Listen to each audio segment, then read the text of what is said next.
Welcome back, everyone. Tommy Talks. Oh, do we have a massive guest? High energy, Johnny Steffensen. He was the king of the 400 metre. When I grew up, I wanted to be like John. He won the gold medal at the Aussie Com Games in Melbourne. We talk about his relationship with Usain Bolt, all the parties they used to do.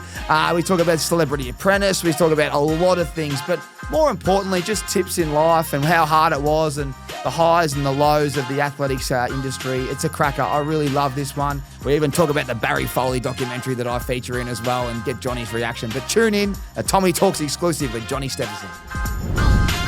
Aces, I know I always go on about the RIXXs, but I got huge news.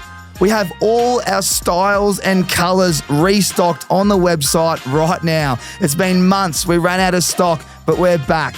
Get online, grab some sunglasses at rixxeyewear.com.au right now and use our little discount code ACES if you want a 20% discount code on the house. Righto, let's get into the show. All right, we're back in studio. No introduction needed. If you used to watch the Olympics like I used to dream of being a 400-metre runner. No, we got Johnny Steffensen. Man, it's the worst event, mate. I chose poorly. I'm out early and I'm done. Mate, welcome to the potty. Great to thanks have you. having me, brother. Yeah, great to see you. The Wildcat, the famous Wildcat story. With, I think Brownie told it about a year ago involving you and Usain Bolt. So just before we start, that's all true? All true, yeah. Wildcat. All true, yeah. That's amazing. Absolutely true. Well, the real story goes how he got the... Did he tell you he got the name Wildcat? I think he did on the potty, but you can tell us again. Well, you're saying they don't really have a culture of betting. And Usain comes out with 3-4 boys, and we're all mates because one of them used to compete for Great Britain, Jamaican guy. Yeah. So we all at Rockpool, and Campbell called me up, said, where are you? And this was after the race. I think it could have been even Derby Day. And I said, I'm at Rockpool, come down. He brought his missus, and he comes down, and anyway, I'm talking to Brownie at Rockpool, and I introduced him. He hadn't met Bolt yet. I introduced him Usain and Jermaine and a few other guys. Anyway, to start conversation, Brownie's sort of like standing, Usain sitting and standing. He goes, how's your day, Usain? Usain's like, yeah, good, man. He was good. Right? He goes, Cam's like, you have a bet, mate? Or, Usain's like, yeah, man. Cam's like, so how much you lose, mate? And Usain's like, oh, man, very bad, man. I lost 80. And Cam was like, 80, far out. And he's like, no, $80. And Cam was like, all right. thinking it's Usain, right? And Usain goes, how did you bet? And Cam was like, yeah, mate, I bet. He says, did you win? He says, nah, mate. Cam was like, nah, mate, had a shock. He says, how much did you lose? Cam was like, 20. And he starts giggling, $20. He's like, nah, mate, 20K, mate.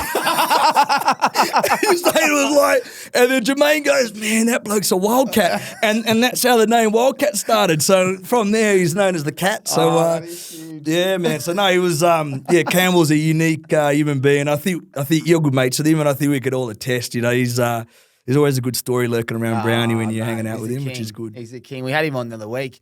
He tipped the house down last year. This year, he's had a he's struggling. He had a lot of filthy punters out there. His best tip was Taree out and whoop on a Friday, and it ran like a busted ass. I feel like this whole potty's going to be Brownie story. So we've got to go easy on him. He's on SEN track every day. You tell him about potty. We looked up the other day. We see that there was the South Australian Cup, and I think he's told the story at SEN on SEN, and I'm not knowledgeable about horses, but Brownie is very knowledgeable about them. And it was through COVID period, and there was a horse called Dalasan, and there was a horse called Russian Camelot, and they're going for the South Australia Cup. So every day, all day, I'm asking Brownie, what do you think is going to win here? Yep. Brownie said, look, I think this horse will win, but I'm going to bet against it. So I bet on the horse he said it's going to win. The horse wins. You bet against me. And he's losing. He's upset, and he wasn't going to have a punt this day, but he got asked to be in a quaddie, so he did.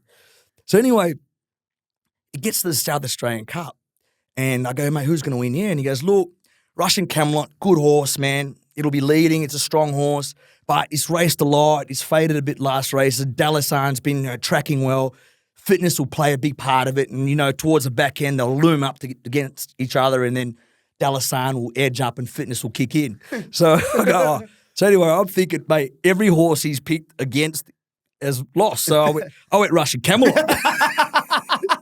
So anyway, mind you, he wasn't going to have a punt this day at all. Anyway, the race is coming on. Anyway, fast forward, hit I think the final furlong. Russian Camelot's in the lead. Delasan looms up next to it. And he's like, yes, Delasan, this is where fitness kicks in. This is where fitness kicks in. And then Russian Camelot just peels off. And he's like, and he starts punching the couch. I hope I'll send you the footage and you can put it up on your potty. But yeah, he was freaking dirty. Gets his keys, goes, I'm going home. John, leave me, don't touch me, I'm going home. And he left. So poor Brownie. Anyway, we'll leave the Brownie stories for another potty. But yeah. Oh, he's a good man. I gave him a winner today, actually, the Jets. I said, just load up. Yeah, he told me this morning, he goes, man, reckons you're a gun with that stuff, man. We're starting to find our niche now, but horses, we got a big head, big task ahead. We've got Derby, as we're recording this, guys, Derby Day coming up, Cup Day, Oaks Day, Stakes Day. There's a lot of donkeys out there, mate. So I think I'm going to stick with number 11. If you see number 11 win on Saturday, you got that. I'm just going to stick with number 11. That's my theory this year. Anyway, let's get into it, mate. I used to run, so I actually am very passionate about catching up with you today. What, distance or sprinting? Or? 400, 800, state as a young kid, then played football, but running was always my thing. I love running. I've got a lot of questions about running, so I want to start with running, like just growing up. Yeah. When did you become the man? When did you know you were so good? And, where it all started for those out there. I don't think you ever know. I just loved sport, Tommy. Like for me, I just wanted to be a sportsman. It could have been ping pong, darts, whatever it was. I just wanted to be acknowledged for sport. Just loved it. I think I just love the competition. I loved the adulation you get from people. And I was my old man. I was his biggest fan, and I love my dad, and my dad loved sport. And I think I just wanted to make him proud. So it just didn't matter what I did, as long as I had his adulation. I felt, well, this is how cool is this, right? And I was the youngest out of 3 siblings. I did little A's when I was a kid, and then like everybody, I just never, well, not like everybody, but I got to an age like 11, 12. I was good when I was 8 and 9, and then when I got to 11, 12, I didn't grow. Everyone grew, and then I just struggled. I was just a little kid. I was freaking 41 kilos, man, really small kid, and went into boxing, and I started fighting when I was 12. I had my first fight when I was 12, and then I really didn't look at athletics until I was 19, 20. Oh, really? So you did later? Yeah, I started running when I was 20. I didn't know that. Yeah. And then, so I was boxing, and I did like school carnivals and stuff. So I knew I played rugby, and I knew I could run. I knew I wasn't slow, but I wasn't no prodigy or no, okay, he's going to be. The AIS or, programs. You were just living in Perth. In Perth, and they didn't. I remember when I ran my first 400 when I was 20, I actually reached out to the AIS, and they kind of laughed at me like, you're nobody. Like, you haven't gone to juniors, you've done nothing. Like, so, and then I just sort of read books on how to run and trained at the park, and then made it to nationals. And then when I got to nationals, I found out who the good coaches were, and then asked them to train me, and they said yes. I flew to Sydney, and then lived on my auntie's couch, and then started training with Matt Sheridan and his training group, and then it just sort of went from there. Then I made world champs that year. It's like within... What year was that? 2003. So I started running in 2002 in August, and then I made world champs in 2003. So in 8 months, 9 months. Yeah, never ran before. No juniors, none of that. So, wow. Yeah, brother. But that's why when you ask me a question, where does it come from? I think I just had a will, like a really strong. I'm a strong head and strong self-belief. Like when I do things, I put my mind to something. I hate when people tell me no. I just can't cop it. So I just try and just driven. Yeah, just man, I don't know if it came from boxing, because I was scared fighting as a kid. Like my first fight, I remember crying in the corner, looking at my dad, going, "What the fuck are we doing here?" That'd be me. Like, why are we here? Like, we don't need to do this. Like, this guy's trying to kick my butt. Like, and then you get used to it. You spar more. You spar older guys in the gym. You go to other gyms to spar, and you really got to know yourself, man, when you're that young, and it's pretty daunting, man. So then when I went to running, I was just wearing spandex, running in a circle, man, and no one's touching you, brother. So it's easy work, man. You know what I mean? Like, compared to fighting. So, I think that's where it came from, man. Just, in boxing, you can't talk. You got to back it up, right? So you can say as much as you want. We're going to fight. So you can say whatever you want to say to me. We're going to step in the square circle. We're going to find out the truth. The truth will find you when you step in that square circle, right? Oh, yeah. So when I went to running, I knew that in order for me to be good, I had to back it up, and I had to bust my ass. So I think that's where it pretty much came from. And how did you know you're a 400 meter? I mean, you did 800 as well, right? But like 400 was out of all the events. You got the good questions, brother. Well, I'm just thinking it's the hardest one. It's the hardest race. Poorly, to be honest. Can we swear in this podcast? You can do what you want. Sorry. It's all pre-recorded, so if you're not happy with something at the end, let us know. So we can go wild. No, mate. I'll be calling you the Wildcat after this. I try and speak the truth, but... Yeah, but 400, like, it's a tough event. Well, I chose poorly, mate. I don't... My head was I wanted to be world class. I just didn't want to make an Australian team, and I was quick, but not quick enough to be world class in 100. And I don't think in the 200 as well. But I felt in the 400 I had enough guts and determination to make up where I lacked for talent. Mm-hmm. So I don't think I was a very talented athlete. I just think I had a very good work ethic and would turn over every leaf to make sure I got the most out of myself. And the 400 allows you to do that, where with 100 you need to be gifted by God a bit, you know, to match with the Bolts and the Gatlins and the Murray Screens and those Noah Lyles and those sort of guys. You can't miss the start. You're done. Like, it's just ridiculous. You just need to have a lot of – you have to be gifted to get to that level, to be in the top sort of – that top echelon of making finals at Worlds. You got to, it comes from the old man's penis, mate. You know what I mean? It does. You know, the big horse. Yeah. You know what I mean? So, but where the 400, you can sort of make up for where you lack a bit, I reckon. What was your strength with your 400 run? I had good speed, so I had good 100, 200 meter speed, and my technical model was very good. How I ran off the curve down the back, my race model was always very strong. So, that's really important when you get to the top level. You can get away with it at school and states and nationals. You can sort of just be strong or fast and still win. But when you get to Olympic level, you kind of have to have a good race plan and know your sectors really well and be able to run off a curve and be able to hold. And then, like, for the layman that watches sport, they think the gun goes off when you just run. But there's a lot of technical things you do in a race which allows you to run at a top level. Can you break them down? Because some people out there would have no idea what you're talking about. Yeah, it's just stride, length, hip position off a curve, sector times between each sector. So you break the 400 down to 4 sectors. How you'd run off a curve into the back stretch, where you want hip position down the back stretch, what sort of noise you want your foot to be making down the back stretch, so you can keep like a rhythm, so you understand your rhythm, so then you can hit the time you want through 200. Yeah. How you run into the curve, so where you want your hip position into a curve, so if your hips are up and your feet is forward, then you won't start running behind yourself around the curve because you're fighting inertia and gravity around the curve. So then you start to sink, and then when you get to the home stretch, that's when you start to decelerate more because your biomechanical wheel starts to shorten. Yeah, right. And then your stride length plus frequency equals speed. So you try and keep your stride length as big as possible and try and keep the frequency there, and that's how you get the speed. So there's just little hand positions you do into the curve, off the curve. And it's amazing. I've never heard someone break a race down like that. I'm quite passionate about racing, you know what I mean? It's amazing insights. Yeah, but you'd understand. You play, top level sport, and there's a lot people don't understand, they don't know, but that's why you have couch experts. Now I know where it goes. Like, we're going to talk about a few things, but for everyone out there that doesn't know, like, I'm sitting next to a gold medalist 400-meter runner in the Australian Commonwealth Games. Yep. You're based down here in Melbourne at the G. Talk about pressure and that. But I'm just thinking now, you started so late and you won that gold so early, really. Like, people run for their whole life, and they build up and they build up. Some people, they 15 years they're going just to get to an Olympics or a Com Games. Now, you won gold. Yeah. Talk to me about winning a gold medal for your country in Melbourne. It was dope, man, because 2003 I made world champs. I met my coach, my American coach. I begged him to train me because he was training Maurice Green and Otto Bolden, who were two of some of the greatest sprinters in history. And he trained Perec, who raced against Kathy Freeman. He was a legend coach, and I begged him. Like, it was like trying to ask the equivalent of Phil Jackson to coach you in basketball. You know what I mean? It's like it's unrealistic. You know what I'm saying? Like, yeah. And I flew to America and I begged him, and then he said, yeah, cool. And so I lived in a car for a little bit and just try to make it work. You know what I'm saying? Because living in the car, like, just parked the car, man, and then me and my boy, and we just in an actual car, not a van. No, you're just sleeping in a car. Yeah, put the seats down, man, and then he had a friend who worked in a demo, like in an apartment complex, and they had a demo apartment, so we'd go there, shower up, and then we'd get a hotel for 1 night, 2 nights a week. It was like $30 because I just didn't have any money back then, you know what I mean? So but I knew I had to be with this coach to make it, And then I went to Olympics in 2004 and got the silver medal in the relay. And that got me a little bit of chips, you know what I mean? So, but it was still not enough.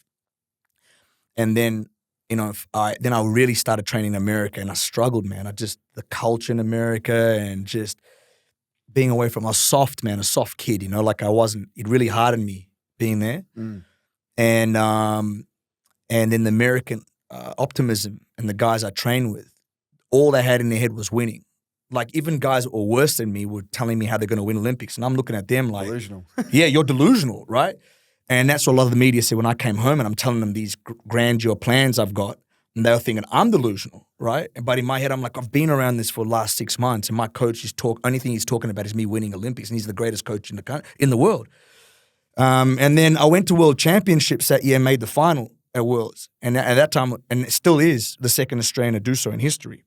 And so I'm thinking, mate, there's only 7 people better than me in the whole world, and I'm going to Commonwealths. I should get a medal, like by the time I get to Commonwealths, because out of the 7 people that beat me, only 5 of them were in the Commonwealth in that race. So I'm thinking at least we'll come 6th at Commonwealths. That's in my head thought, because I'm like, well, there's only 5. And if I beat 2 of them and I get better in 6 months, I'll at least get a bronze. That's how my head did the math. Yep. So by the time Com Games came around, yeah, God bless me, and I was able to win the darn thing, man. And then So then you're right, I went from making the final at Worlds in 05 to winning a medal at Olympic Games in 04 to then winning 2 golds in Commonwealths in 06, then making bread after that because I was the man. I talked a lot. So we'll talk about that in a second. so then in 07 I finished number 3 in the world. So in my head, of course I'm gonna think I'm the best in the world. I got the best coach in the world telling me I'm the best in the world. I'm beating pretty much everybody when I race in one-day meets in Europe. I'm just haven't won world championships yet. And 07 I got hurt, and then after that I just kept getting hurt, and then I just really I think I reached my maximum potential. I have no regrets in my career, but I'm just devastated. I still believe I could have won an individual medal at Olympic Games, and I watched my training partner in 08 win. We got him in to be my training partner, and I watched him win a bronze medal in 08 because I got hurt before the games. And I'm like, shit, that should have, in my head, like, you go, that should have been my medal, man. But that's the way the cookie crumbles, brother. And when I look back at my career, I'm super pumped because I'm just a kid from Perth, man. It started at 20 that got to see the world, travel the world, and be able to sit here and talk about it with you is truly humbling, man. And I'm so grateful for, the life I've had and opportunities I've had in my life is crazy, man. It's crazy. Anyone that can sprint, run fast, there's nothing harder in the world. You know what I mean? Like, Usain Bolt, he is the king. Like, if you're the fastest man in the world, it's the coolest title of all time. Like, there's LeBron James and Michael Jordan, but if you're the fastest man in the world, and especially in your event at the time, which you were. Now, you just spoke about you making bread, but before you made the bread, I want to talk about the expectations heading into Melbourne. What was it like? You weren't as experienced as all these kids that have been in the system for 10 years because you'd only been going for a little bit, but like you said, you end up winning gold for your country in Melbourne. What was it like, the pressure, especially the final and, you doing your thing, talking it up? Like, was there a point where you actually truly believed you would win it? Or were you still talking a bit of shit before the final? I felt I'd win it when I ran the heat, like the first day. Like, I ran the heat and I felt like I was going to win it like 2-3 weeks out. I just knew how well I was running at training and like I said to you, when I boxed as a kid, that pressure's the worst pressure. So running never really never got to me. I got anxious, but never got nervous. Yeah, right. You would understand that. I understand that. You're not scared for your life. It's more like and you also run time. So you're like, I've already done this. It's not as nerve-wracking. I've just got to run my time. And you're knowing in your head, I just got to execute. Yes. So you're more anxious about executing because you get shitty at yourself if you don't execute. So like for you, if your coach said, hey man, this is the strategy for today, I want you to execute this. You're not so worried about your opponent. It's like, as long as I execute what I need to do on the field, then your role. Yeah, your role. Play your role. Play your role. Do what you know best. Do what you've trained. If you do all that, the result should be there. Should take care of itself, right? Mm-hmm. So that's what I was more anxious about going, John, don't let the crowd. I mean, the G had 96,000 people in it.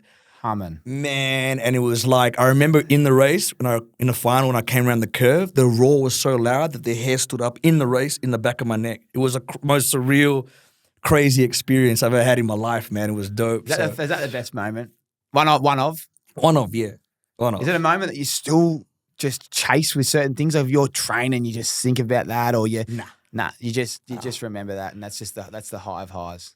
Yeah, it was. And there was heaps of different like highs, man. Like there was like winning a bronze medal at Worlds with the relay team in 2009 was mad because I saw 3 young guys and being able to be part of a team and influence the team was super cool for me. So I couldn't imagine, because I was always an individual athlete, how good it was being part of a team was really cool for me. So I always remember that. I always remember that as being really awesome. But yeah, the Com Games was craziness, man. Like I can't explain to you, because at that time, no one thought I could do it, and I knew, and my camp knew I could do it, and I was paying $17 before the race even kicked off, man. So the odds was juicy. If only I could wind back that clock and get on the sports bet feed and whack that up. Isn't it crazy how much betting is featuring in this podcast? Well, yeah, it is featuring heavily, but yeah, I mean, that's what makes the Olympics, it was making it very exciting, but there's no odds around. But mate, yeah, to do it in your own country, like, you know, so I get real passionate about our Aussies and Olympians, because I see, you know, when I played football, I was a bit like you. Like, I got injured and I was only 26, and everyone always told me you're meant to be in your prime, and everything went wrong at the wrong time. And it's like my body let me down, and it's like I had more to give, but maybe I didn't. And but I just kept getting shot. It's frustrating. It's frustrating, and it's a different kind of frustration. Yep. So when I watch the Olympians and they break down in a final or a semi and they miss, but you get it. I get it. I think, that's like 10 years of pain, because they've worked so hard there. And I see people fall so short. So it's such a hard thing to do, and I just respect our Olympians and anyone that does individual events. The amount of work you do behind the scenes, no one cares about. Yeah, but I think until the big day, and that's why I get so passionate when I see a gold. I go, "Oh, that's special." Yeah, the amount of work that's gone into that, no one would know until you get it. But I think because you've been there too, and you've seen it, you understand at that top level, nothing changed with these table tennis, darts. When you're at a top level, you have to do all the 1%ers. It's just the way you have to do it everywhere. But I think individual events, there's not, like, especially we'll talk about the athletics industry in a second, but the funding's not there like there is with team sport. You got one coach, but you don't have. You have a bad day, personal things happen. You got to keep going. If you get injured, you got to claw your. It's just I just understand how much pressure and how hard it would be as being an individual athlete, and it's just cool to see when people get the reward. Yeah, definitely. It's hard because, like, the couch experts will say, well, if they look at your record, they say, well, you haven't. Say for me, you haven't won Olympic individual medal, but people like yourself can understand and respect, man. If your body lets you down, right? But if you show pedigree and you know to even get to that level in the first place is hard enough as it is, and then maintaining it makes you respect people like Usain Bolt and like these guys that are able to stay at the top level for so long. Like you said, that's where the adulation comes from. You really respect it and understand how hard it is, But yeah, it is frustrating, man. Like, the body, people don't really understand. You can have all the self-belief in the world. You can have the best training in the world, but if the body says no, mate, it's over. I know, especially for a sprinter, you need those muscles. Oh, man, he's the worst, brother. Now, let's go through something funny. We'll pause there. We're going to come back to you saying your relationship with him and a little bit more about Athletics Australia. But help me out with this. So, John, is a happy John a fast John? It's a crime scene out there, man. Talk to me about this. I don't reckon Brado knows what I'm talking about, but he will when he searches the clip online, because it went viral. Tell everyone about what this is. I said to Brownie goes, ask John, is a happy John a fast John at the start of the podcast? And I forgot to, but I need some context to this. So tell us about this one, because this is gold. Someone dialed 000, man. There's a crime scene out there. Pick up these little boys. Yeah, man. No, I had a bad year this was 2012. I had a bad year in 2011. So Athletics Australia, and they kind of wrote me off a bit. And it was my first race back in Perth. And they put me in the worst lane, and they were talking up these young kids, and I just felt disrespected. I felt upset. Steph was upset. So I said to my coach, hey, listen, let's put a bit of speed work this week, because I want to give these guys a smack. And I ended up winning the race, and I was doing an interview afterwards. And I don't know where I got the line from. I watched it somewhere. Some athlete said it, and I just said, yeah, man, I mean, it's a crime scene out there, the way I murdered these little boys, man. Someone has come dial 000 and come pick up these dead bodies, man. Is this after winning the race in the post-match? Yeah, after winning the race, man. Yeah, and it was. Did all hell break loose? Yeah. I don't know. Like, it was a different time back then. Like, it was like I was really Americanized, man. The way I went about my sport was So in Australia, it's like, you just don't say that or do that. They're like, who is this arrogant bloke, man? Like, what's he? To me, it was entertainment. To me, it was like, well, it's funny to me. Like, we all giggle. Like, all my training group, we found that funny. We laughed. It was great. But yeah, for other people, they were just, and then, yeah, it was just weird. But for me, I was upset because I was like, it's 2012. Mate, what more could I have done in the sport? And you put me in a shit lane. And then, yeah, try and disrespect your boy. No, it's not going to happen. Not on my watch. Yeah. That is awesome. Oh, yeah, we are a bit soft these days. I mean, that's a movie quote, and it's very funny. If a comedian said that, it's all play on. But yeah, I heard it went wild, and because Brownie told me the other day, I said, "What are you talking about?" He goes, "Ask him about it." That's so good. Did you smoke him as well? Yeah, I did good. I was really good that day. It was a good year. It was a good year for me.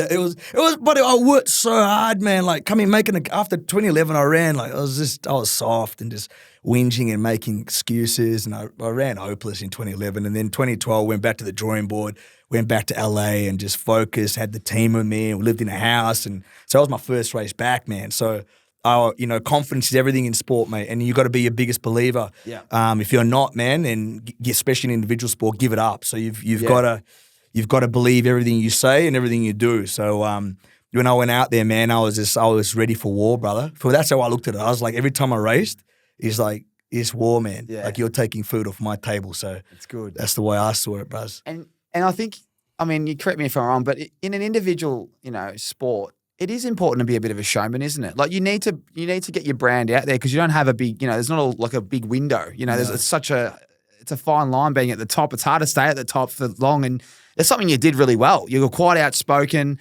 We'll talk about the Athletics Australia stuff in a second and how that's come full circle. But you talked about making bread after 2006. Yeah. Talk to me about not making bread. What's that look like? You're talking living in your car, no cash, to how much can you earn and where are you making your money? Endorsements. Like what happens in the sport? I'm actually so interested for a young kid now. Yeah. Clearly it's changed, but how does if he gets to the peak of his powers like you did after winning gold at Commonwealth Games and you're on all these ads and whatever else, what does he need to be doing? Yeah, it's a tough gig, man. And again, you have to be a brand that they can sell too, right? That's why sponsors get around you that if they feel you have cut through with their demographic they're trying to sell to. So at the time I was, a lot of my partners that I was with, I was really blessed, man. Like straight after Com Games, I had a plethora of sponsors, man, from Qantas to Dexian to Swiss to ASICS and mate, life was the best. Before that,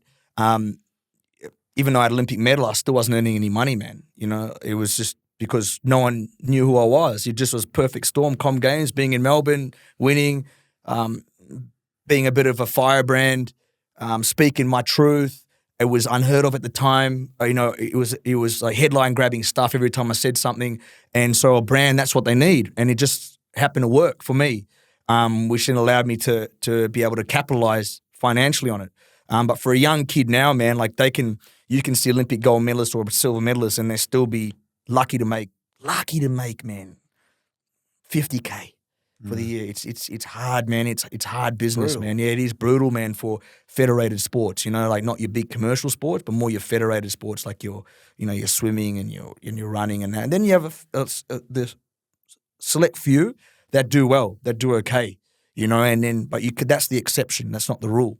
So that's where it's hard with federated sports and these young kids. And you do it most of the time for the passion and adulation. You do it for, the credibility for yourself because you love the sport. So that's pretty much how it sits with federated sports, man. Yeah, but most of the money should come from your federation or your local sponsors and for athletics, most of it's from your apparel partner who you run with. That's if they're interested in you're running world-class times to make money in athletics. So Nike, Adidas, ASICS, massive. ASICS. They're the main ones. Yeah, now you got your On Running coming Puma's in. Quite big. Puma did a big push the last 4 years, but now they're sort of retracting back into lifestyle again. Nike's having a bit of a push again. I saw they pulled out of golf to go harder at running, or no? Yeah, they stepped out of track a bit and limited how much track events they got amongst, but they're still big in the rec running space. That's the big one for apparel partners is rec running. So your marathons. Well, it's everyday people, right? Correct. Not everyone can be Olympians. Correct, man. I mean, there's not many people running around wearing spikes, cuz, so, nah. It's the running. I was. I heard funny, do you ever run at stall? Yeah, mate. So, Barry Foley? I don't know Barry Foley. He no. won 2 stall gifts. Okay. Anyway, What year? I play him in a documentary. Oh, Yeah, it's actually meant to go to. It's potentially going to be on telly soon, mate. We're trying to get Seven to put it up. I thought I'd plug it tonight because I haven't mentioned it, but I've done a No, full. moly. Man, it's like a full reenactment role. I don't have to it's like talk. the movie Gallipoli. If you go on Chariots YouTube of of this, Fire.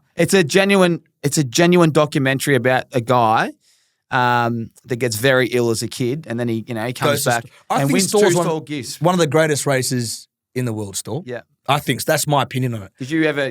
Mate, I was race it? $1.50 favourite to win it one year and tore my hammy in 2012. Oh, there you go. And then everyone said I faked my hammy tear and it ruined my whole Olympics. But I wasn't meant to run it. I went there. They paid me to be there, and I went there to go run. And then I ran the heat, and I was paying $30. Yeah, because you can punt on it. Punted it, just paying $30 before the heat. Won the heat, then won the semi and beat the favourite. Yep. Then shortened to $1.50 in the final and tore my hammy in the final, mate. Oh, so you raced in the final and did it? Yeah, tore my hammy. I was off I scratch. have to get that up. Yeah, the Bill Stall gives. That's my old man used to run a bit down at Stall, Great, 400 meter great runner event, actually mate. as well. But Stalls, it's the richest event Foot race in the world. in the That's what world, they say, isn't it? yeah. Outside of the Yeah, that's what professional they- stuff. That's what they say, yeah. Yeah. Even in the professional stuff, I don't think there's a foot race that pays for one-off race that much money. So I think it's the richest I'll have foot to race. show you in the this doco, mate. It's world. Mate, I'm keen. I'm very amateur. The reenactment role. What year is it based out of? Like, when did Barry do his good work? Oh, fuck, it'd be 1970s or something. I'd have to So get it up. it's like Chariots of Fire type style? Or is it like more like Steve Prefontaine style, like I'll flares? I'll What is show you the that? trailer quickly. It only goes for a minute and a half. I just want to show your reaction because while we're here. And you're the main character. It's my dad's best mate to produce, and he goes, I need you to play the role. I didn't know what I was doing. And, mate, he's So you're out there you're gonna- striding out and everything? on the put it next to your mic. Everyone was asking. You'll see me head in a minute. Barry Foley, well, they soon found out. Oh, that's pretty cool, man. Ready to go. Full doco. So you having any luck with Seven? We just sent it to him the other day. Big shout out to Jinx Productions. But yeah, we're just starting to talk to him now about stall gift. They might chuck it up beforehand, or if they don't want it, we'll speak to someone else. But you might know someone we can talk to. 100%. That's brilliant. Yeah, what do you That's think? actually really cool. I really like. I think it's not often you can. That's what our sport's lacking, right? Is those stories. And I was actually thinking of Josh Ross because he won 2 stall gifts as well, and unfortunately he doesn't. I don't think he really gets the Recognition. yeah, and it kind of, and I feel for the guy, man. Like he's probably one of Australia's greatest ever sprinters we've had, like overall, both amateur and pro. And so when I saw that, I was like, that's pretty Yeah. cool, man. That that Barry gets that recognition that he obviously deserves. Cool story too, eh? Yeah, I think that's the awesome. beauty of sport. Everyone has, like, they've come from something, man.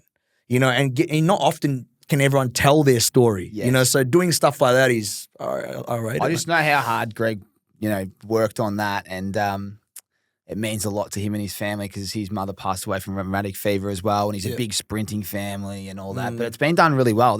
So anyway, I just thought I'd show you. I haven't shown many people, but that's I love it, mate. it's on YouTube. But if you want to look at Barry Foley, Did but you yeah, watch that sprint documentary on Netflix? I did. Loved it. I love athletics. I think athletics, if I could get more coverage of it, it'd be better. Like, especially, track and field. I could watch it all day. When it's the final, if they had the finals on every week, like when you guys go to Europe and you're racing, where do you watch it? I've got no idea. I've got friends that are athletes. That's a big problem, But if you could man. watch these events, especially the finals, I don't think we need to watch the heats, but the finals, and they get that on. Streaming's good, but if they can get a full production just for that, like you get the Olympics on the last day when all the finals are on, mate, I love it. No, it's With the crowd as well. mate, Olympics was I'm the hardest marker on our sport, and I was in Paris this year for the games, and the very first time I actually thought, bloody hell, the sport's cool. I think the Olympic level and that competition is supreme, and even Budapest World Champs was. Well, I'm a hard marker on the sport. I think it's quite boring in a lot of elements of it. But you're right when you get to watch that Olympics, When the very stadium's best. full, mate, and everyone's cheering on and roaring. It's cracking. If sprinting wasn't like interesting, you wouldn't have the halftime race at the AFL. I don't know if they had it this year. They still have it, but they could do that better. That's Yeah, not I think competitive. so. That's not competitive enough. But it's still cool. Like, people are still interested in seeing mano-a-mano racing. It's why we love horse racing too. If you think of it, it's like people competing and someone wins, right? A foot race, it's pretty cool. Yeah. So stall still lasts. That's why Stall's so good because it's all handicapped and anyone can win it. Correct. But it's good. Let's go back to you though. when you make all that bread, you're living in LA now, brother. You ain't in Perth, and you know how much I love my American sport. I'm going to LA in a couple of weeks, so I know the lifestyle. I haven't lived it up like maybe you, but I know friends that have. Now, tell me some cool stories over there. You're good mates at Usain Bolt. I mean, surely you boys are just rock stars when you're rolling around all these nightclubs, Poppy, and whatever else it is. Where you living? You're in West Hollywood. Are you driving around in these gyms? Where's the tracks? Are you going to USC? Tell me the lifestyle you live at the top. You're out of control, Tom. Tell me the lifestyle at the top. Man, well, listen. As a kid, I was a big fan of Fresh Prince of Bel-Air. He was my muse. That was my goal. So I ended up living in Bel-Air with a friend of mine. That's nice. Yeah, that was some cool days. Dan Bilzerian territory there. Yeah, man, and he had an SL55 he gave me, and so I was rolling around in that. Then I lived in Beverly Hills, and I waste a lot of money, man. Don't, mate, you're preaching to the choir. I tell you what, the currency's horrific as well, brother. But no, I was earning US, so a lot of my contracts. But I was, brother, like. That's a whole other podcast, me telling you that. What'd you blow the most money on? Oh, bro. Can't say that shit on you. No. Like, I think cars was probably my weakness. Yeah, cars is probably my weakness, man. Like I bought a Porsche 911 before I even bought a house. Yeah. And I bought that shit in a tracksuit straight after training. So, like that was just what I wanted. And it sounds conceited talking about it. I sound like a prick, but it was just, man, I grew up like obviously having nothing, and my goal that motivated me, like that stuff. And the more cars I had, and I went down in my garage before training, it motivated me to train even harder because I was like, okay, I want that car next. So then I would be like, I'd see them and I'd be like, okay, I want something else. You know what I mean? Like that's what motivated me. So it wasn't just like a status thing when I'm driving the streets, but I was young, I was 23. And I'd rather do that shit when I'm 23 than do it when you're like 53, man. That's not really that cool. But when you're like young, it's like when it really matters, man. So, but yeah, LA was just the nightclubs, man. You'd be partying next to Leonardo DiCaprio. Like, it was just bottle service. I never did that stuff before, man. It was just wild, man. Like I can't explain it to you. It was just, and you make good friends. And LA became my second home. Your restaurants and The Hills came out back then. Oh, the TV show The LC, Hills. Yeah. Used to watch. I love that shit. Yeah. Laguna Beach. It's like it was just so silly, brother. But it was cool, man. Like it was. LA is just like if you have money and you like they cater for you, man. Like they really do. So it was some of the best years of my life, man. I really enjoyed it. And I reckon that was the best years of America, like the noughties, like sort of like from 2000, 2010. I think they were the best years, especially living in LA, man. It was super duper cool. Yeah. Yeah. And what would be your favorite? Like, did you get into the sport? Did you go to the LA Lakers and all those games, or were you just train and then maybe go to a club? Yeah, I'm more train, go to a club, but I really got into college sport, man, because I was training out of UCLA, like, the Rose Bowl, and it's like huge, and like USC, UCLA rivalry is huge, and it's just, I more got into that. And I'm a massive boxing fan, so you're 4 hours to Vegas, and heaps of Aussies will always come to train for boxing in America and then go to Vegas, and like, for instance, like there's always guys training with our group, man, and my boy was helping out Kobe Bryant, so I'd see Kobe a lot at the clinic, and Barry Bonds, the baseball home run hitting king, he used to come train down with us. You're constantly seeing, Alex Rodriguez, like you're constantly seeing other big names and like real celebrities, right? Especially in American sport. So that was again confidence building, and you're rubbing shoulders with these legends in their sport, telling you can be even better than them, and they give you little words of wisdom. So I think LA and America really helped me with that self-belief as well, and sort of what to be driven for. What would be your best advice to a young athlete in terms of that self-belief that you learnt from the Americans? It really is self-belief. You cannot listen to anybody else and what barriers they put for you, right? Because they don't know you. You at the end of the day, whatever decision you make for yourself is the decision that is right, because it's a decision for you. You can't make a decision based on what someone else thinks what you need to be doing. And I think that's, people be going, what are you talking about? But if you think about it, every decision that you make for you has to do with you. It doesn't really affect anybody else when you're talking about your sport. But the biggest thing is having that self-belief in you that you cannot put limits.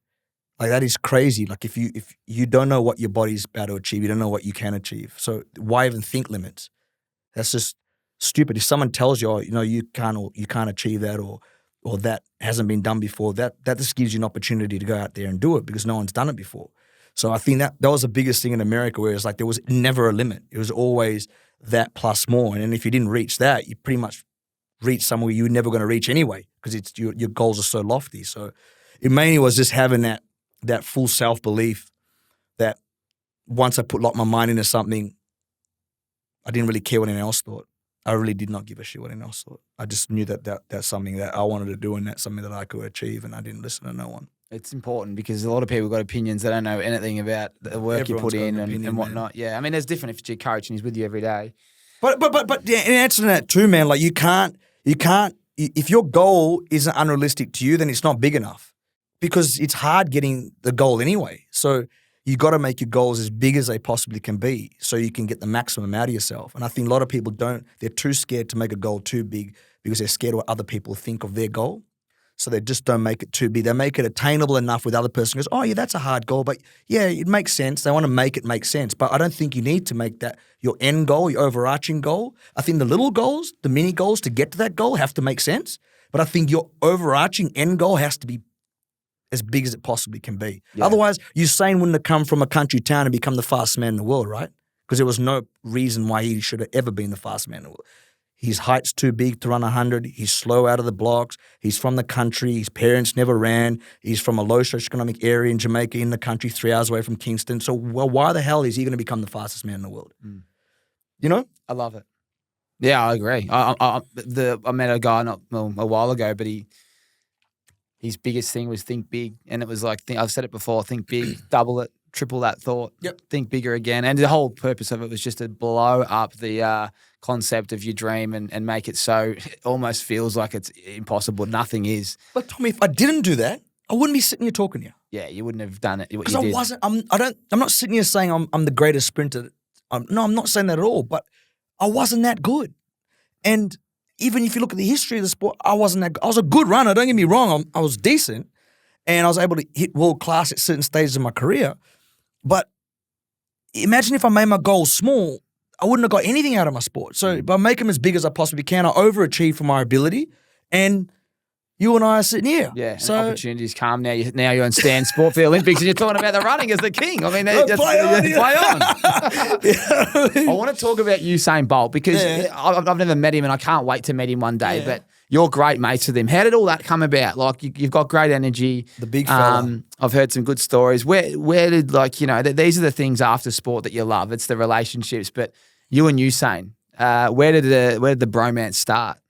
2005, he made the final world championship in the 200. I made the final in the 400.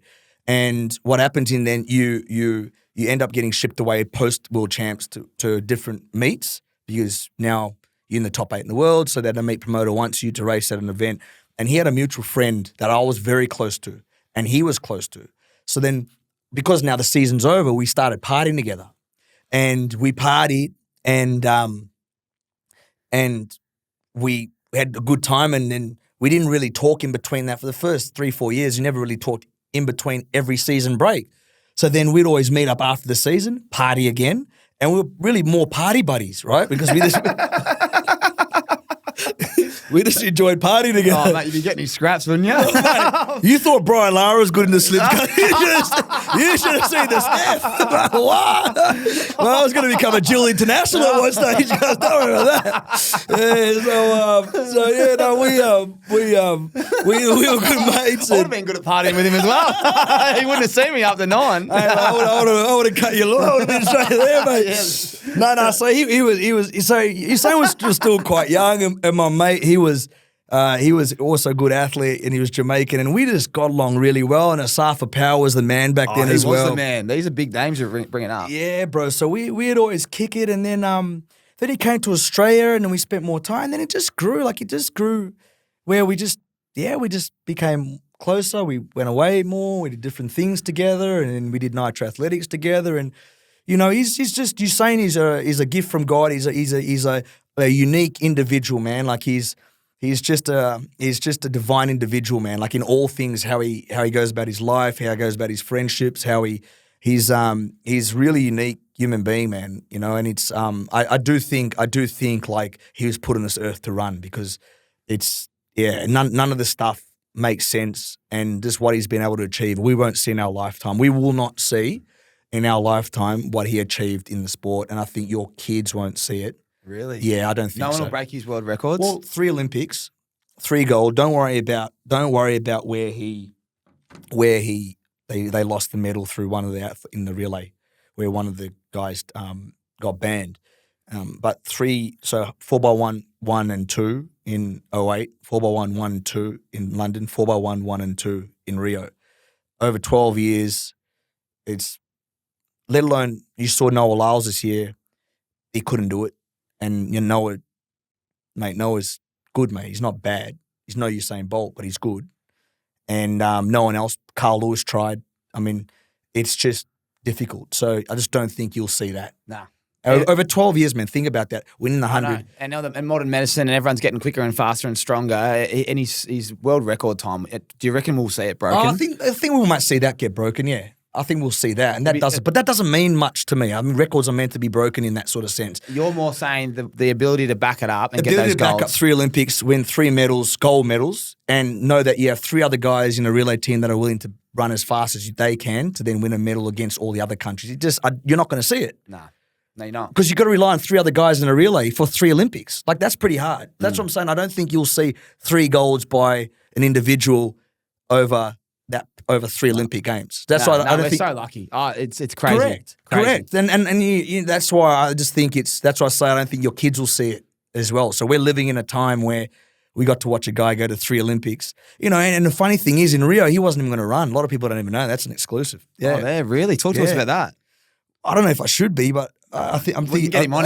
We can get him on Tommy Talks when he's down. No, but a lot of people don't know. Before the games, he was severely hurt. Like he was. Yeah, his back was playing up, and sheer courage of the dude, man, comes out and then smacks some 3 gold medals. Yeah, 2 days before he was pretty much done. Pretty much on the ropes, and then it was finding it hard to walk, and then goes out there and gives them the business.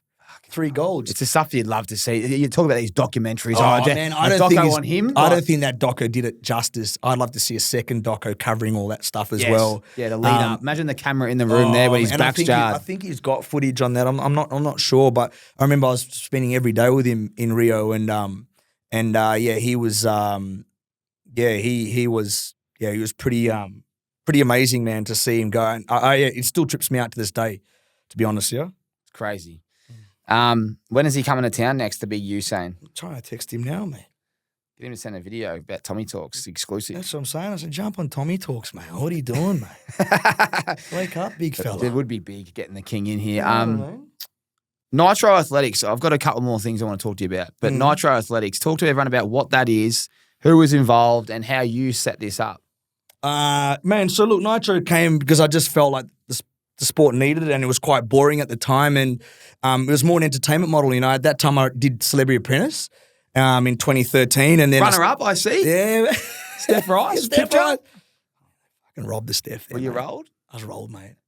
Let's stay here for a second. Will you roll? Like, that'd be a pretty cool experience, The Apprentice. It was mad, bro. Bit of an entrepreneur. What was your favourite part of it? What's something the TV didn't show? Because they're a bit, reality TV. Give me the insights to The Apprentice. Bro, I don't. Something, mate. Steph and Dawn Fraser used to have blow-ups, mate. Yeah. And it wouldn't go to air. No way. Mate, the language, brother, like, bro. Popcorn stuff? Like, just sit there. Were you I giggled. Like, I would be, my days, because it's Dawn. She's an old lady, bro. And Steph, man, they would just throw the gloves off, bro, and just be getting at it. I'd be like, oh, my days, ladies, no. No, like, that was wild stuff, man. It was hard. It was a hard show, man. They wake you up early in the morning. Mate, you work all day. Like, you're legitimately raising money, mate. That's not fake. Like, you're legitimately raising money. So you're legitimately call, hey, Tommy, listen, mate, you reckon podcast can sponsor us $10K? Like, you got a cold call, flat out, trying to raise money. And Mark Boris was a hard marker. And yeah, it was Jeff Fennick, wasn't he? He's a good mate of mine, Jeff. And he was hilarious because no one can tell Jeff anything, so Jeff would just spaz out halfway through, half of the film. No, that's it, I'm out, I'm going. Stop me, I'm going. Just crack the shit. He just cracking it. Man. No one would say anything. Jeff would be in his car, go home. He's like, Jeff, come on, bro. He'd come back. But then Jeff would raise a whole lot of money. Jeff's a good man like that. He'll go out, raise a whole bunch of cash, and then Jeff went. It was a unique experience, man. But look, Steph had to win that show, so I think Channel 9 had signed her, and so. But the good thing is, they shout out to Dave Gingell. He was the boss at 9 at the time, and after Mark Boris and him had a chat, Mark looked after me. He's good dude with that, I have to admit, and they gave me Wild Order Sports. I did Wild Order Sports for 5 years after that. Oh, so, that's mint. Yeah, which is dope, man. Shout out to Ginge. He's a top man. He's it's amazing how the opportunities come. You know, you don't win, but you get you kind of win afterwards. Yeah, they were good to me, man. Like I'm truly blessed, man. I'm no one, brother. So, you know, you're not no one. The train used to look up to you as a kid down the back straight. You see my action on the Barry Foley doco. That come from old Johnny Steff, mate, down the back with the big long locks. Hey? No, mate. So, no. It was, and I remember I sucked at wide world, man. I remember Ginge goes to me, he goes, Johnny, listen, mate, we love you, mate. We love what you do, and look, we know you got a right hand, mate. We know you got a right hand. You throw it a lot, right? Because I was always in the media, fucking in trouble. Yeah. He goes, but look, you need to learn to jab a little bit, mate. Haymakers. He goes, look, we'll tell you when to throw your right hand, but just jab it, mate. Go on Wild Order Sports. Look, only 250,000 people watch the show, so if you shit, mate, we'll just roll you off, mate. That was my first experience. It's a good way of putting it. A couple of jabs, not just headline every time. That's what he said. He said, bro, we know you can throw a right hand. He goes, and I agree with you. He goes, a lot of the times I agree with what you're saying. I get bureaucracy and I understand it. Like, he goes, don't think I don't get it, right? Yeah. And that was great. Kenny Sutcliffe, Tim Gilbert, Michael Slater, they really took me under their wing and really started polishing me in the media, like wise, where they'd never try to change me. They're like, we love how you are, who you are as a man, what you stand for, your principles, and just let me be me. And I remember Kenny used to say to me all the time, he said, son, you just need time. You just need time behind the camera and just take your time and things will work out for you. But yeah, that was a unique experience straight after Celebrity Apprentice, man. And again, man, a young kid from Perth, started running as 20. I watched Max Walker when I was a kid on Wild Order Sports, and all of a sudden now I'm co-hosting Wild Order Sports at the time. What a trip, man. How surreal is that? From immigrant awesome. South African parents, man, to Australia, and then here I am on Wild Order Sports, which I think is the sports show in Australian TV history, Wild Order Sports, and on Channel 9, and I'm co-hosting it. So that's a trip, man, you know, and that's nuts, bro. Yeah, you know? and you get a bit of adrenaline when you're live on tally. It's not like Mate, that show was every Sunday live after the morning show. Static studios, so those that understand, so there's no audience. It's just an empty studio, no auto cue, and for an hour, sometimes an hour and a half. So you're doing your throws to break, you're doing intros out of you're break. throwing to the camera. You're Mate, not you're even throwing a camera. Yeah, you can't even see. I know exactly what you mean. It's not as easy as you think. And I'm interviewing you, and I got to know you. You know, so welcome back to Channel 9's Wild Order Sports. We hope you're enjoying your Sunday morning. Look, it's been a very interesting time the last 6 months watching the world of football, and we have none other than young. And you got to placate this whole atmosphere because you're sitting on the couch, hungover. Oh, big time. You know, you're watching, and I didn't know what I was doing. Bro. Learning that is such a hard skill, man. Like, you know, and I think what I've learned from doing a little bit of stuff with Seven this year, the camera that's on you is above the screen of yourself. So you're fighting your eyes from looking down because I want to see if has any big choppers looking. You know, there's any food in there. But like you see your screen there, and then you're like, I got to keep looking at that camera because that's what everyone can see. It's the little things that you don't understand. I remember they gave me that they said, did you want to do? They gave me the weekend morning show, so weekend Today Show. Read the sport, and at the time it was the footballer. What's his name? I'm not going to waste your time, but he was an AFL football player, and mate, I was horrendous, bro. Oh, really? Because the auto cue shit. And you read the same thing every half an hour, so it's not nothing new. But I was just so horrible, man. I think I did one weekend, and then they rolled me out. That's great. All right, Athletics Australia. Yeah. I'll give everyone the context. But 2006, you win gold for Australia, Commonwealth Games. 2010 comes around and you boycott it. Yep. You don't even go. You're like, I'm not going. We spoke about how you're quite outspoken. You went head to head with Athletics Australia, but now you sit on their board.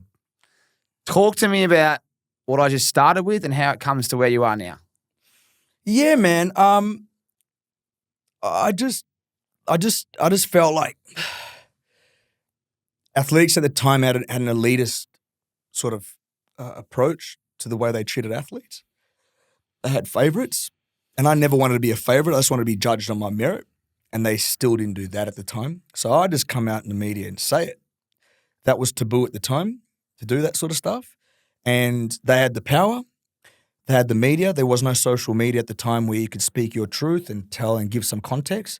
The story would come out. The public would believe them. They would justify that I brought the sport into disrepute, and I'd get a 6-month ban. One ban, I fought and won and spent $16,000 fighting. I got a senior counsel and a lawyer to break down their constitution to try and win that case, and I won that case. And then the second time I didn't even fight it. I just took it. And then the third time I was doing Celebrity Apprentice, and I got the news filming Celebrity Apprentice that I was banned for bringing the sport into disrepute in London, talking about equality and racism in our sport, which I felt was quite prevalent at the time. And now if I spoke about it today, it's cool to talk about it. So, I mean, I experienced, like everybody does, you experience things in teams and you jog on. Like I experience racism all the time, like getting called Jungle Bunny and Jigaboo and I mean all these sort of things, brother. And I'm a man, mate. I'm hard enough. Like I dealt with it, so I would want to fight. You know, I'll deal with it. You know, and then I became friends with a lot of these guys that did this stuff. That's just what happens. It's not. It's life. You know, you don't. But what I got upset today, don't say it never happened. Don't now tell me that the way I'm behaving and why I want a room by myself when I go and I'm getting ready for a comp or why I don't trust certain things. Don't question that now and pretend that doesn't happen. Don't pretend they didn't have favourites with who they selected because I didn't want to be their favourite. At the time, I wasn't even taking money off Athletics Australia. So they were meant to give me money and I'd say, no, give the money to another young kid that needs it because I was making money. And then there's times they have given me money towards the back end of my career as well. So I'm not saying they didn't. But at the time, I wasn't taking anything from them because I didn't want anything from them because they never gave me nothing to get here. So you don't need to give me something whilst I'm here. Give it to the kid that needs the money. I needed it when I wasn't here. I don't need it now. So, and then there was just, you know, Danny Corcoran was the CEO and I think I don't have much good to say about him. And he's got to live with that. And Dallas O'Brien, same thing. I don't have much good to say about him too. So I don't have respect for these men. So because the way they handled themselves, the way they spoke to me on the phone, and then the way they conducted themselves when the push comes to shove. You know, and the same goes for, you know, a few board members out on there, and there's been a lot of good people too. But I've gotten over it because my thing was, like I do my athletics, is okay, move on and then let's find a solution, let's get better.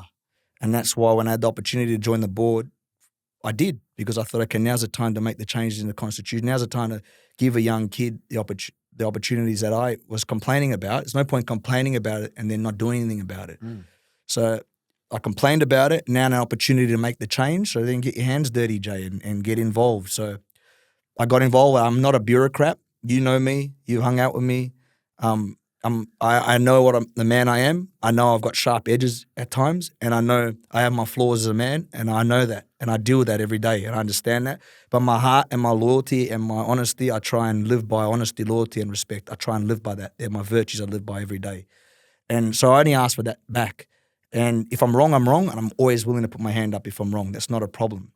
So, you know, working with Athletics Australia, the good people that are there recognise that. And we've been able to come a long way in the last 5 years under the helm of Mark Habib, who was the present old sports Labor minister for Australia. He's become a very good mate of mine. He's like a brother to me. And he really polished me when it comes to the board governance. I had no idea. And really helped me with our businesses now that I'm able to do globally now and stuff. He really matured me and again, sort of rounded my edges a bit when it came to that corporate C-suite lifestyle. And but when you're talking about now purely with the sport, now I still consult to the sport now. I stepped off the board and I work with their commercial department, so I bring them in money. That's where you don't just complain and whinge. I like that you get your hands dirty and you do something about it instead of saying something. And if you can bring more eyeballs to the sport for the younger kids that want to be like Barry and want to be like Usain and come up and be in the sport, then this will help them. We see Chemist Warehouse, they're really good at their marketing. Brett Robinson, Brooke Bushnell, Tori Lewis, all these younger names, they're now doing adverts with Chemist Warehouse and stuff. They would probably never get that opportunity if it wasn't for the partnership. So this is really good for them. We talked about how they make money. This is a way when another brand sees them with Chemist Warehouse, another brand goes, okay, cool, like Swiss Multivitamins. I go, oh, cool. Let's get Tori. Maybe she would never got that opportunity if she wasn't, which AFL does very well. There's a lot more mediums they can sell themselves. So we need that. So that's where I wanted to get involved. And constitutionally, I think you've seen we had the greatest results at Olympic Games with medals this year at Olympics and at World Championships. And so, all the changes that were made in 5 years, it took time, are coming to fruition now. And that was by a few board members that got their heads around, like Mark, and put their head around it. And then like you talked about Nitro, we created the competition, which was just merely an entertainment product like Survivor, because I did that show, where we sort of digressed a bit. But I just wanted to make a show that was entertaining. Back in the day, there was a show called It's a Knockout, and it was it's just fun, and that's what Nitro was meant to be. And who better to get Usain to be the face of it? And it really wasn't really about athletics. It was more about creating like a reality TV show for athletics where people could follow, because it's hard to follow athletics at times. There's no scoreboard, there's no teams. It's very, very hard to follow. All over the world. All over the world. So it was just a teams-based competition where the individual results didn't matter, more the team mattered. And then, we rated really well. I think we got 1.3 million viewers on night one. I think 900,000 night two, and then 1.2 million. That's on great. Night three on 7. Yeah, it was great. And Kerry Stokes is a big fan of athletics, and he got behind it and was a massive financial and emotional supporter on it. And also, Tim Warner and Saul Stein, everybody from Channel 7, they were very, very good in supporting the vision. And Bruce McAvaney jumped on board and helped. It was just a good time, man. It was a great time. And that's a whole nother podcast if I tell you the story why I didn't continue. It was pretty sad, man. But look, it was again Australia, led the way and being a bit different and bringing out a comp like that, which is cool. It's great, man. And I appreciate you breaking all that down. So Australia's in great shape. I think so, man. I think they got a new president now in Jane Fleming, and she's got big shoes to fill, and it's going to be a tough. I mean, it's only down from where it is now, so they have to be very careful. And so watch this space. I think Simon Hollingsworth, the new CEO, he's a good dude. He ran Olympic Games, I think Barcelona in the 4 hurdles. Understands the sport. Good guy, really, really, really good guy. I think he'll do a good job, and I'll do my best to support them as much as possible, mate. But it's hard for me, man, because if I don't like someone, I speak it, mate. So that's that rounded edges, mate. You got to round the edges. They all tippy-toe at times around me, man, because I don't know what I'm going to say. But hey, mate, if it's the truth, it's the truth. You might be the Wildcat. You might be the Wildcat. A few Wildcats in the building. I tell you now, I've brought in a few options here. You don't come on here without a president. I know you're going to the races. Stop it. You mentioned the word cherry, so I've got a couple of options. Stop it. Now, mate, I want you to try all these on. Try them all on. I've got you some RIXX Eyewear. Oh! I've got different ones. Look at this. Look at this number. You can look at yourself. Oh, yeah. How does Steph look with the little red number? Now, there's a few options there, but cherry number, baby. Keep them on for me if you want them ones. Hold on. There's a couple of them. Oh, you want the Austins?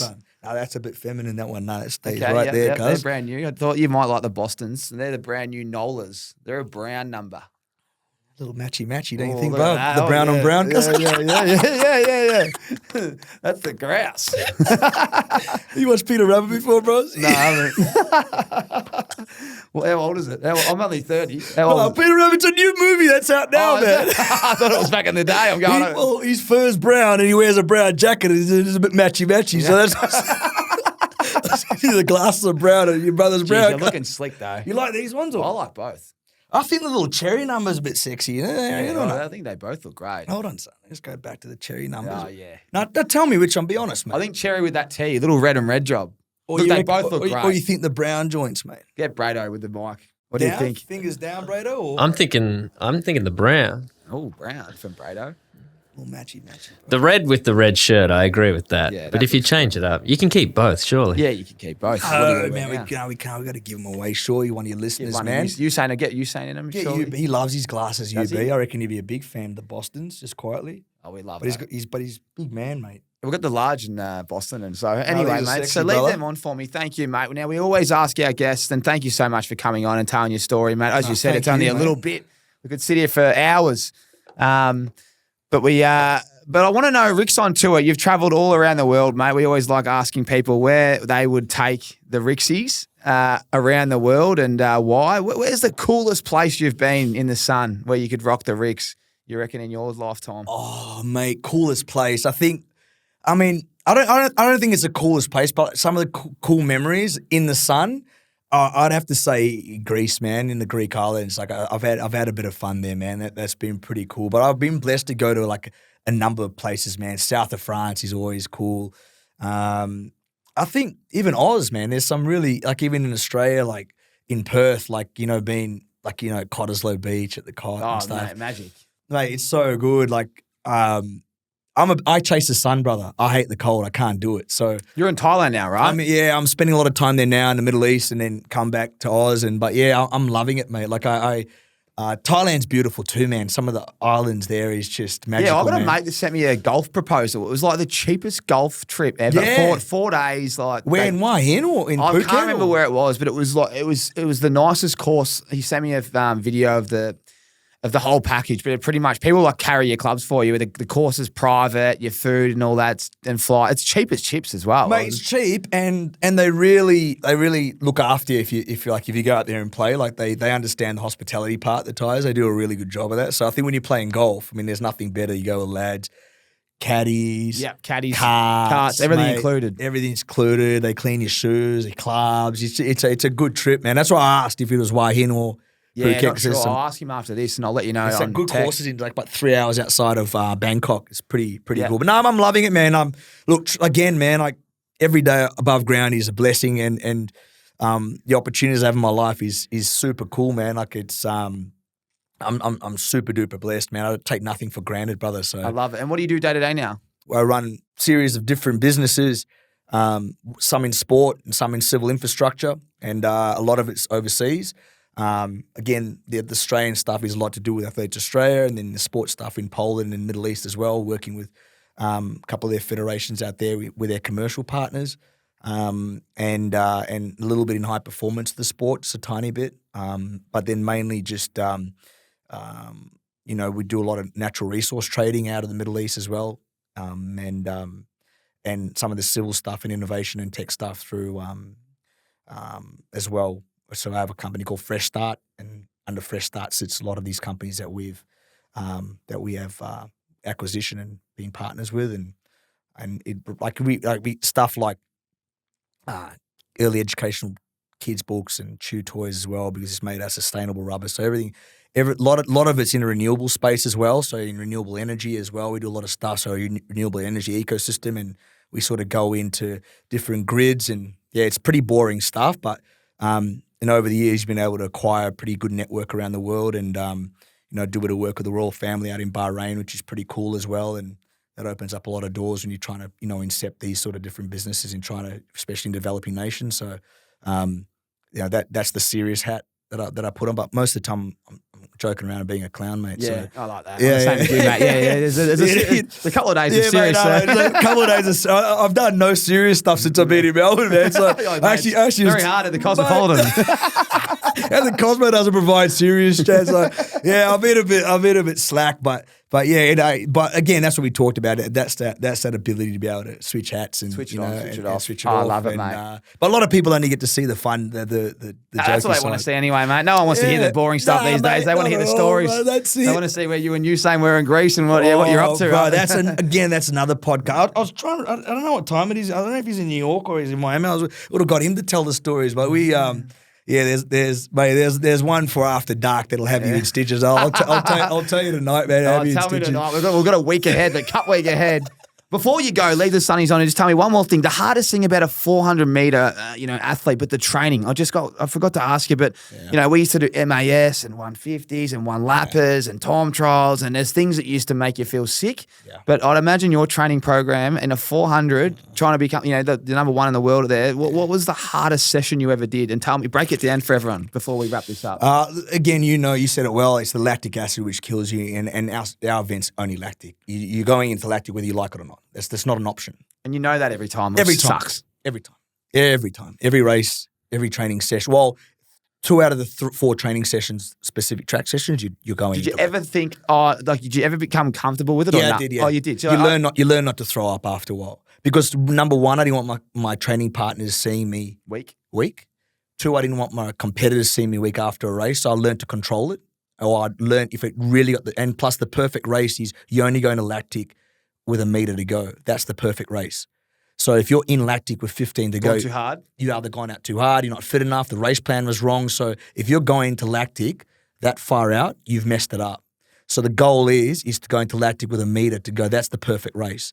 So you train for that, and then you push yourself and then learn to control that lactic, what you eat, how I ate before. Like there was a lot of preparation, but I think the worst session would always be a speed endurance session would probably be maybe 350s or flat out 3. Yeah, they're flat out. And what rest in between? It depends. You'd have 8 to 10 minutes rest between. Oh, so you go hard as then have 8 minutes to go again. And it seems pretty easy, man. But you're in lactic the first rep, and you're covering. So you're doing the first rep in 39.3 for a 350, which is you're running pretty much 11 seconds 100 per 100. Wow. And then when you want to run 38, you're running 10.9 or 10.8, through every 100. So you're in major lactic, man, and then you got to then get your head around and you got to do it again. And then the lactic is just through your eyeballs, man, or doing reps like you do a 300, 350, and then you rest 90 seconds and then do it all out 100. Oh. Yeah, and it's just you're just thinking why. Yeah, and then the weights room after, like, this is where I would struggle. I could brain myself on the track, but at the weights room, I mean, I was good when I had a coach with me, but now it's like, oh man, I learned tricks after a while, and I'd go home, sleep, come back afterwards. Yeah, I have a meal, go home. You have the lactic headache and the lactic sleep. Yeah, yeah. So you go home and you do that, and then you wake up. I'd have a physio live with me. He'd chew me up, go to the weight room, and smash out. Yeah, and a lot of our weights was strength, conditioning, and speed and power. A lot of clean and jerks and all that. that. A lot of snatches, cleans. And they're dangerous lifts. Like I remember doing a couple of them over my head, 70, 80 kilos when I had a certain coach early days at Freo. And man, they're talking like one mistake and that thing's hitting you in the head and you're doing it's not easy. No, it's all bad. And you're looking at your back and and I had back surgery and there's a number of things you need to do right. And yeah, that was I quite enjoyed the weight room. I didn't mind it, but I always did my weight room after track where most people would do their weight room before track. But really? We always did lifts after. But when I went to America, they did it before. And I had to have a chat to my coach, and it took me like a year to tell him because he's the best coach in the world. How do you tell the best, hey, mate, you know the shit you're doing? Phil Jackson, hey, mate, can we change those plays up? I'm not liking those plays. I know Toby and Jordan work, but they don't work for me. Exactly, bro. So eventually, I don't know how, I think it was like I traveled far, and he was like, yeah, cool. And I started lifting at night, and it worked out well for me. But yeah, I actually didn't mind the weights sort of side of things. I can tell. Have a look at the pipes on it. Have a look at the big boy. I mean, you're making me look like an absolute pretzel. Again, mate, the training was, as you know, you get to a point in your career where you find things that work for you. And yeah, the weight room I always felt was an accessory to my running. It wasn't the main character. You know what I mean? Wasn't the main thing. Nah, it's brilliant. Well, mate, those 350s, anyone out there that's having a fair income crack on the piss this week, I want you to wake up the next day, get down to the local track, do your 350, have 8 minutes off and do it 3 more times and then text in. But, mate, Johnny, thank you so much, brother. Thanks, Tommy. Thank Pleasure, you so mate. much for coming on. Thank you so much. As I said, it's awesome to speak to you. And I haven't spoken to someone in depth about, just even just you talking about the technique off the bend and all these little things. It's so insightful. But to everyone that tunes into the podcast, we hope you really enjoyed this one. Usain Bolt will be on next time. Johnny's told me he'll be popping in. That would be big for Tommy Talks. Sir. That'd be big for I Australia. reckon he'd be a fan. I reckon he'd be grateful to be on this show, to be honest. Yeah. Oh, grateful, mate. Come on. We'd have to roll out the red carpet. We'd have to get the Wildcat on here as well. But thank you, everyone who tunes in. All the best. Cup week. I'm not sure when this will be out, but hope you backed a few winners. Hope you're enjoying life. And, we'll see you next week on Tommy Talks. Don't know who it'll be, but you have to subscribe and find out. Cheers.